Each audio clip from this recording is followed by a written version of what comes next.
കടലിനടിയിൽ Iran mining സ്ഥാപിച്ചിരിക്കുന്നു എന്ന തരത്തിലുള്ള റിപ്പോർട്ട് ഇപ്പോൾ പുറത്തു വന്നിരിക്കുകയാണ്. ഇത് കേട്ട് അന്തം വിട്ടിരിക്കുകയാണ് യഥാർത്ഥത്തിൽ അമേരിക്ക. അവരുടെ യുദ്ധക്കപ്പലിന്റെ അടിയിൽ പോലും മൈനിങ് ഉണ്ടാവാൻ സാധ്യതയുണ്ട് എന്ന് വിലയിരുത്തുന്നു.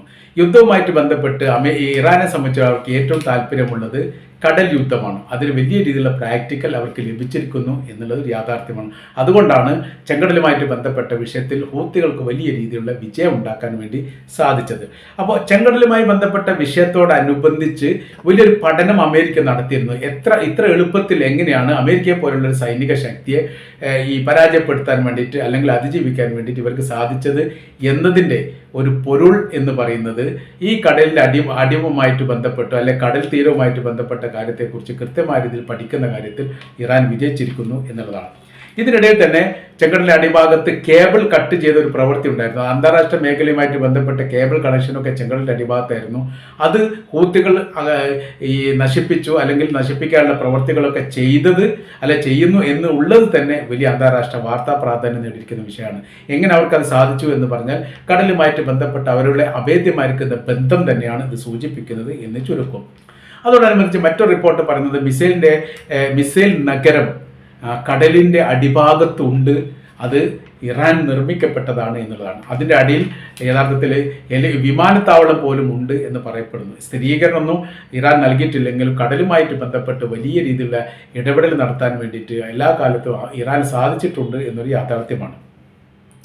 ഭരണം വീണാലും യഥാർത്ഥത്തിൽ ഇറാനെ കീഴ്പ്പെടുത്താനോ അല്ലെങ്കിൽ ഈ അധികാരം നിലനിർത്താനോ അമേരിക്കക്ക് സാധിക്കില്ല. അതിന് പറയുന്ന കാര്യം ഇങ്ങനെയാണ്: താലിബാൻ മോഡൽ സൈനിക പ്രാക്ടിക്കൽ ലഭിച്ചിരിക്കുന്ന പേഴ്സണൽ ട്രൂപ്പ് ഇറാനിലുമുണ്ട്. ഏകദേശം 5 ലക്ഷത്തോളം ഉണ്ട് എന്നാണ് പറയുന്നത്. ഇവരാരാണെന്നോ ഏതെന്നോ എങ്ങനെയെന്നോ ആർക്കും പരസ്പരം അങ്ങോട്ടും ഇങ്ങോട്ടും മനസ്സിലാകാത്ത രീതിയിൽ അവർക്ക് യൂണിഫോമും ഇല്ലാത്ത സാഹചര്യത്തിലാണ് യഥാർത്ഥത്തിൽ ഈ പ്രാക്ടിക്കലൊക്കെ നൽകുന്നത് അല്ലെങ്കിൽ നൽകിയത് എന്നും മനസ്സിലാക്കാൻ വേണ്ടി പറ്റും. ലോകത്ത് ഈ അമേരിക്കയെ ആക്രമിച്ചതുമായിട്ട് ബന്ധപ്പെട്ട് 10ഓളം രാജ്യങ്ങൾ തെമ്മാടി ലിസ്റ്റിൽ പെടുത്തിയിരുന്നു. അത് 2001 ആ കാലഘട്ടത്തിലാണ് പെൻറ്റഗൺ ആക്രമിച്ചതോടനുബന്ധിച്ച്.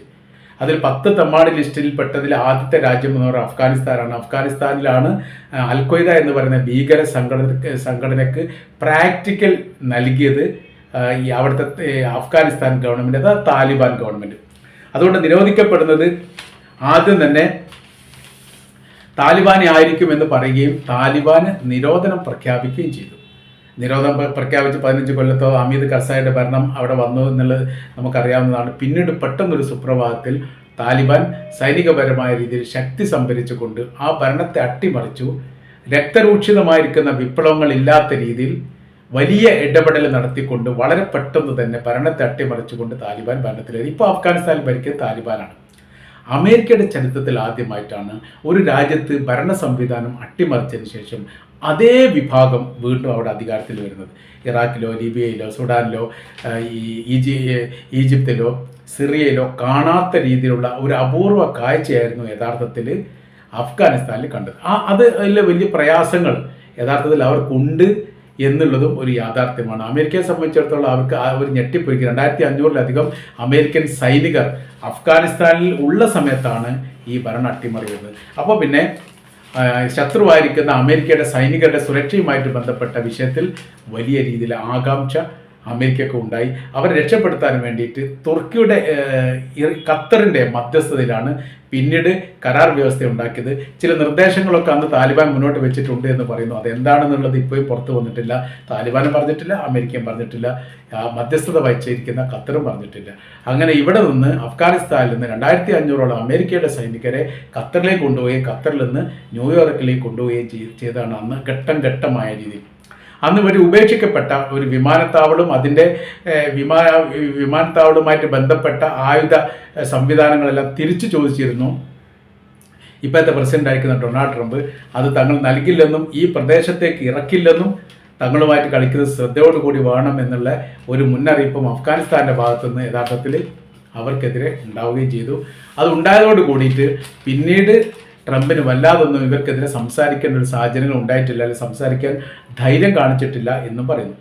അപ്പോൾ ഞാൻ പറഞ്ഞു വരുന്ന വിഷയം എന്ന് പറഞ്ഞാൽ കടലിനടിയിലുള്ള മൈനിങ്ങുമായിട്ട് ബന്ധപ്പെട്ട സംവിധാനത്തിന് പുറമെ ഇറാന്റെ തലസ്ഥാന നഗരിയായിരിക്കുന്ന തെഹ്റാൻ കേന്ദ്രീകരിച്ചുകൊണ്ടും ഇതേ രീതിയിലുള്ള മൈനിങ് ഉണ്ട് എന്നുള്ളതാണ്.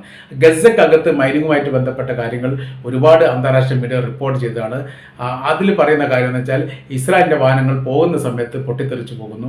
അതിൻ്റെ കാര്യം എന്ന് പറഞ്ഞാൽ നല്ല ടാറിട്ട് നല്ല വൃത്തിയുള്ള റോഡിൻ്റെ അടിയിൽ പോലും ഇവർ മൈനിങ് സ്ഥാപിക്കുകയും റിമോട്ട് കൺട്രോളുമായിട്ട് അത് കണക്ട് ചെയ്യുകയും ഇവർ വരുന്ന സമയത്ത് റിമോട്ട് അമർത്തിയിട്ട് പൊട്ടിത്തെറിക്കുന്ന രീതിയുമാണുള്ളത്. അപ്പോൾ അപകടകരമായിരിക്കുന്ന ഒരു ദുരന്തം യഥാർത്ഥത്തിൽ അമേരിക്കൻ സൈനികർക്ക് സംഭവിക്കും എന്നുകൂടി അമേരിക്ക ഈ കാര്യത്തിൽ ഭയപ്പെടുന്നു. അതുകൊണ്ടാണ് എടുത്തു ചാടിയിട്ടുള്ള ഒരു പ്രവൃത്തി കാര്യങ്ങളൊന്നും ഇവരുടെ ഭാഗത്തുനിന്ന് ഉണ്ടാവാത്തതിൻ്റെ പ്രധാനമായിരിക്കുന്ന കാര്യം അങ്ങനെയാണ്. ഈ അമേരിക്ക ഏതെങ്കിലും തരത്തിൽ ഇറാനെ കീഴ്പ്പെടുത്താൻ സാധിച്ചാലും പിന്നീട് എന്താവും, താൽക്കാലികമായി പുതിയ ഭരണ സംവിധാനങ്ങൾ വരും. ആ ഭരണ സംവിധാനത്തെ അട്ടിമറിക്കാൻ വേണ്ടി പിന്നെ അവിടെ വിപ്ലവങ്ങൾ ഉണ്ടാവും എന്നുള്ളതാണ്. അപ്പോൾ അതിനുള്ള ആയുധങ്ങളൊക്കെ അവിടെ തയ്യാറായിരിക്കുന്നു. അഥവാ ഏതെങ്കിലും തരത്തിൽ ഇങ്ങനെ അട്ടിമറിയുമായിട്ട് ബന്ധപ്പെട്ട വിഷയങ്ങൾ വരികയാണെങ്കിൽ പിന്നീട് അവർ ഉയർത്തെഴുന്നേൽക്കുന്നതുമായി ബന്ധപ്പെട്ട വിഷയത്തിന് അവർ വലിയ രീതിയിലുള്ള ആയുധ ശേഖരണം നടത്തുകയും രാജ്യത്തിൻ്റെ വ്യത്യസ്ത മേഖലയിൽ അത് വിന്യസിക്കുകയും ചെയ്ത് കണ്ടെത്താൻ വേണ്ടി സാധിച്ചിട്ടില്ല. ഇങ്ങനെയൊക്കെ നടക്കുമെന്ന് ചോദിച്ചാൽ യഥാർത്ഥത്തിൽ നടക്കും. ഇപ്പോൾ സുഡാനിൽ നടക്കുന്ന രണ്ട് സൈനിക വിഭാഗങ്ങൾ തമ്മിലാണ് ഏറ്റുമുട്ടുന്നത്. ഒന്ന് അവിടുത്തെ ഔദ്യോഗികമായിരിക്കുന്ന സർക്കാർ സൈനികർ, മറ്റൊന്ന് എന്ന് പറയുന്നത് അവിടെ ഭരണം നടത്തിയിരുന്ന മുഹമ്മദ് ബഷീർ എന്ന് പറയുന്ന ആളുടെ പേഴ്സണൽ ട്രൂപ്പ്. രണ്ട് വിഭാഗങ്ങൾ ഏറ്റുമുട്ടുന്നു. ഒരു സമാധാനമില്ലാത്ത ഒരു അന്തരീക്ഷം അവിടെ ഉണ്ടാകുന്നു.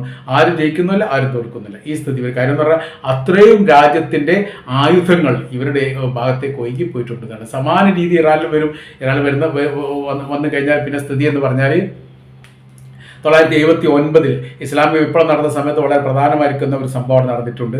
അതിൻ്റെ ആ കാര്യം എന്ന് പറയുന്നത് അവിടുത്തെ 51ഓളം അമേരിക്കക്കാരെ ബന്ദികളാക്കി അവിടുത്തെ ഇസ്ലാമിസ്റ്റുകളായിരിക്കുന്ന ഈ വിപ്ലവകാരികളായിരിക്കുന്ന വിദ്യാർത്ഥികൾ 400-ലധികം ദിവസം അവരുടെ കൈവശത്തിലായിരുന്നു. ലോകാടിസ്ഥാനത്തെ വലിയ രീതിയിൽ ചർച്ചയോ കാര്യങ്ങളൊക്കെ വന്നു എന്നല്ല, വലിയ പ്രയാസം അതിനാൽ അമേരിക്ക അനുഭവിക്കുകയും ചെയ്തു. ഇതിന് സമാനമായിരിക്കുന്ന സ്ഥിതികൾ ഉണ്ടാവാൻ സാധ്യത വളരെ കൂടുതലാണ്. അവിടെ ഏതെങ്കിലും അമേരിക്കക്കാരുണ്ടെങ്കിൽ അവരെ പിടിച്ചു വെക്കാനുള്ള സാധ്യതകൾ ഉണ്ട് എങ്കിൽ വലിയ പ്രയാസം പിന്നീട് അമേരിക്ക ഇതിന് അനുഭവിക്കേണ്ടി വരും. അതുകൊണ്ട് അവരെ സംബന്ധിച്ചിടത്തോളം ഇപ്പോഴത്തെ വിഷയകാര്യങ്ങളിൽ വലിയ രീതിയിലുള്ള ഇടപെടൽ ഒരുപാട് ഇനിയും ആലോചിക്കാനുണ്ട് എന്ന അഭിപ്രായം അമേരിക്കക്ക് തന്നെ യഥാർത്ഥത്തിലുണ്ട്. കാര്യം എന്ന് പറഞ്ഞ് തുടങ്ങിക്കഴിഞ്ഞാൽ തീർക്കാൻ വേണ്ടി സാധിക്കുകയില്ല. കടലിൻ്റെ ഭാഗങ്ങളിൽ ഇങ്ങനെ വിഷയങ്ങളുണ്ട് എന്നുള്ളത് അവർക്ക് മനസ്സിലായിരിക്കുന്നു. പിന്നീട് താലിബാൻ മോഡലിൽ തിരിച്ചു വരുന്നൊരു സ്ഥിതി ഉണ്ടായാൽ അത് അതിനേക്കാൾ വലിയ രീതിയിലുള്ള ഭവിഷ്യത്തുണ്ടാവും. മാത്രവുമല്ല, തുടച്ചു നീക്കപ്പെട്ട ഇറാൻ്റെ സർക്കാർ അതിനേക്കാൾ ശക്തിയോട് കൂടിയായിരിക്കും തിരിച്ചു വരിക എന്നുള്ളൊരു പേടിയുണ്ട്. അവിടെ വലിയ ഭൂരിപക്ഷമുള്ളത് ഷിയാക്കളാണ്. ചില അഭിപ്രായ വ്യത്യാസങ്ങളുണ്ടെങ്കിൽ മതപരമായിരിക്കുന്ന ഒരു വിഷയം വരുന്ന സമയത്ത് അവർ ഒന്നിക്കാറുണ്ട്. അങ്ങനെ വരുന്ന സമയത്ത് ശത്രുവായിട്ട് അമേരിക്കയെയും ഇസ്രായേലിനെയും അവർ കാണുകയും ചെയ്യും. അതിനനുസരിച്ചുള്ള സമീപനങ്ങൾ അവരുടെ ഭാഗത്തുനിന്ന് ഉണ്ടാവുകയും ചെയ്യും. ഈ പേടികളൊക്കെ യഥാർത്ഥത്തിൽ അമേരിക്കക്കുണ്ട് എന്നുള്ള കാര്യത്തിൽ സംശയമൊന്നുമില്ല. അപ്പോൾ എങ്ങനെ അതിജീവിക്കണം, എങ്ങനെ മുന്നേറണം, എങ്ങനെയൊക്കെയാണ് ചെയ്യേണ്ടത് എന്ന കാര്യത്തിൽ ഇപ്പോഴും ഒരു രൂപം കിട്ടിയിട്ടില്ല എന്നുള്ളത് വളരെ സത്യമായിരിക്കുന്ന കാര്യമാണ്. അവർ വിചാരിച്ച കാര്യം എന്ന് പറഞ്ഞാൽ വെനിസുല പോലെ വളരെ എളുപ്പത്തിൽ തന്നെ ഇറാനെ കീഴടക്കാൻ വേണ്ടി സാധിക്കുമെന്നുള്ളതാണ്. പക്ഷേ ഇറാനെക്കുറിച്ച് പഠിക്കുകയും മനസ്സിലാക്കുകയും ചെയ്തപ്പോഴും അതേക്കുറിച്ച് മറ്റ് ലോകരാഷ്ട്ര ഭരണാധികാരികളൊക്കെ ട്രംപുമായിട്ട് സംസാരിക്കുന്ന സമയത്ത് ഇറാനെക്കുറിച്ച് പറഞ്ഞ സമയത്തും യഥാർത്ഥത്തിൽ ട്രംപ് ഇന്ന് ഈ വല്ലാത്ത രീതിയിൽ കുടുക്കിൽപ്പെട്ടിരിക്കുന്ന ഒരു സ്ഥിതിയാണ് ഉള്ളത് എന്നുകൂടി നമുക്ക് വായിച്ചെടുക്കാൻ വേണ്ടി സാധിക്കുന്നതാണ്. അതുകൊണ്ടാണ് ഈ യുദ്ധവുമായിട്ട് ബന്ധപ്പെട്ട കാര്യത്തിൽ ഇങ്ങനെ നീങ്ങി പോകാനുള്ള പ്രധാനമായിരിക്കുന്ന കാര്യം, ലോകത്തിലെ ഏറ്റവും വലിയ സൈനിക ശക്തിയുള്ള രാജ്യം, ഒരു മൂന്നാം ലോക രാജ്യമായിരിക്കും ഇറാന് ചുറ്റുഭാഗം വളഞ്ഞു നിന്നിട്ട് ഒരു വെടി പോലും വെക്കാൻ ധൈര്യം കാണിക്കുന്നില്ലെങ്കിൽ അതിൻ്റെ പിന്നാമ്പുറം എന്തൊക്കെയോ സംഭവങ്ങൾ ഉണ്ട് എന്ന കാര്യത്തിൽ സംശയമില്ല. ഇതിനെ അതിജീവിക്കുക എങ്ങനെയാണ് എന്നതാണ് ഇപ്പോൾ അമേരിക്ക ചിന്തിക്കുന്നത് എന്നുകൂടി നമുക്ക് ഈ വിഷയത്തിൽ നിന്ന് മനസ്സിലാക്കാൻ വേണ്ടിയിട്ട് സാധിക്കുന്നതാണ്.